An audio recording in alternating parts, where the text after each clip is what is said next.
I'm not intruding. Attorney Zamora! Akala ko hindi niyo na ho tatanggapin yung kaso ko. This went viral hours ago. It's also on the news. Attorney Alon made a statement. He's implicating in Meredith's murder. Si Patricia Ingano ang pumatay sa mati ko? Gigil na rin talaga ako na malaman ko ano yung ginawa mo sa mati ko. So I'm going to make sure that I'm gonna find that evidence to prove your guilt. Na ikaw talaga yung killer.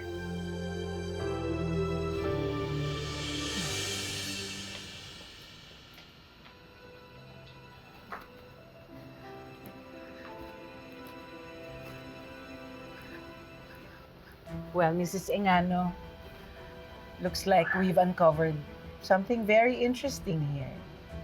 Hindi lang tungkol sa kaso mo, pero tungkol sa mga tao sa paligid mo. I have to admit this little encounter with Era Simmons has given me more insight than I expected. Sometimes the people around you speak louder than anything you might ever say for yourself. I think you should hire a guard for your home. Shall we move on?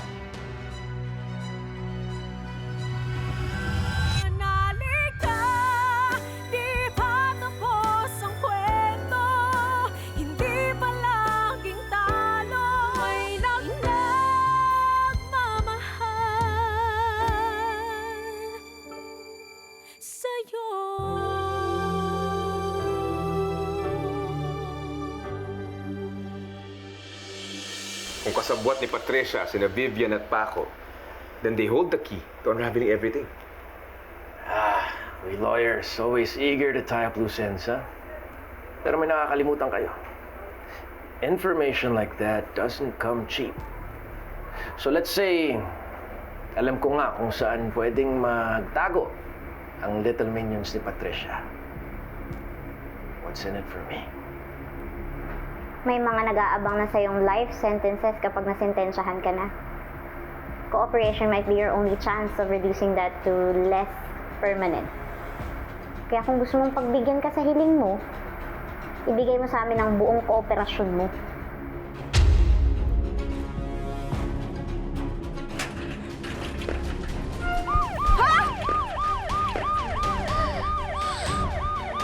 Huwag kayong gagalaw! Taas mo ang kamay! Sir! Huwag po kayo magpapaputok! Hindi po kami lalaban! Tuntun na rin namin kayo. May mga impormasyon na kami tungkol sa inyo at sa ugnayan nyo kay Patricia Ingano. Hindi natin gawing komplikado to, Miss Cuevas. Sumama na lang kayo sa amin at sisiguraduhin namin ang kaligtasan niyo.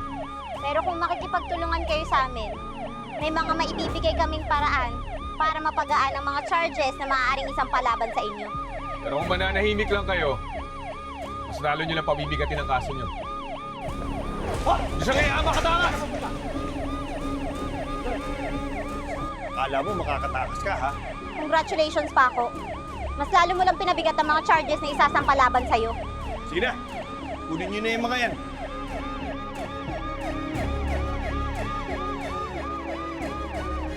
Lorena, hindi makakatulong sa pag-iimbestiga ko yung ginagawa mo.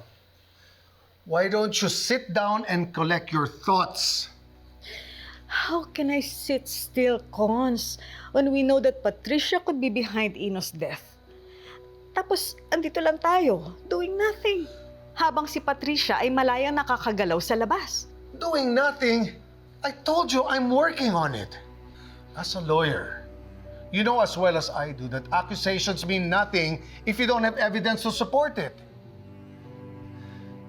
Charging in recklessly will only backfire.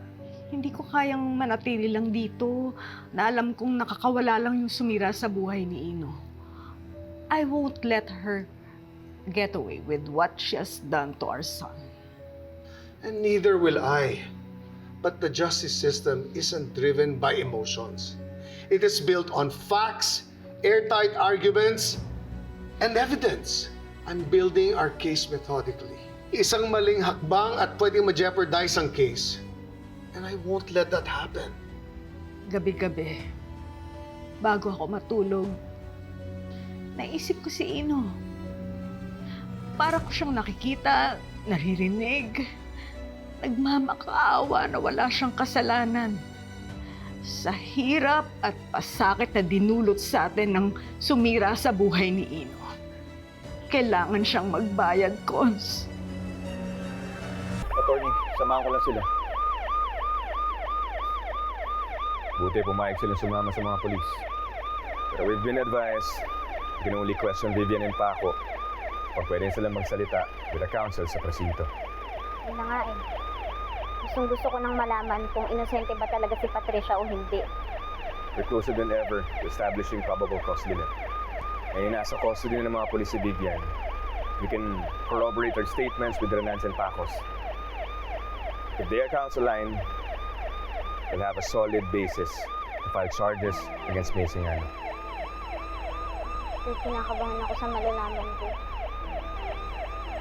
Paano kung makonfirm ko na yung kinakatakutan ko?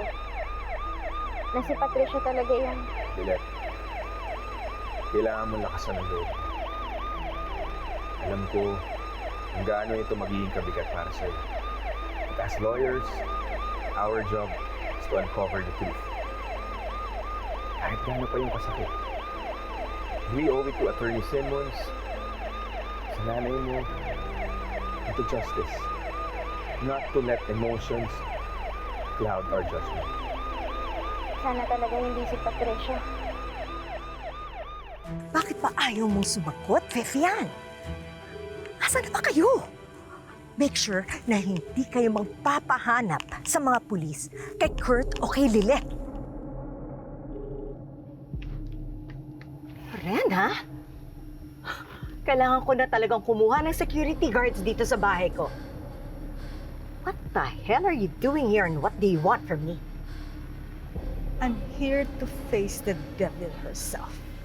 Congratulations, Patricia. You have outdone yourself. Still the same vicious, heartless, and scheming woman as you are.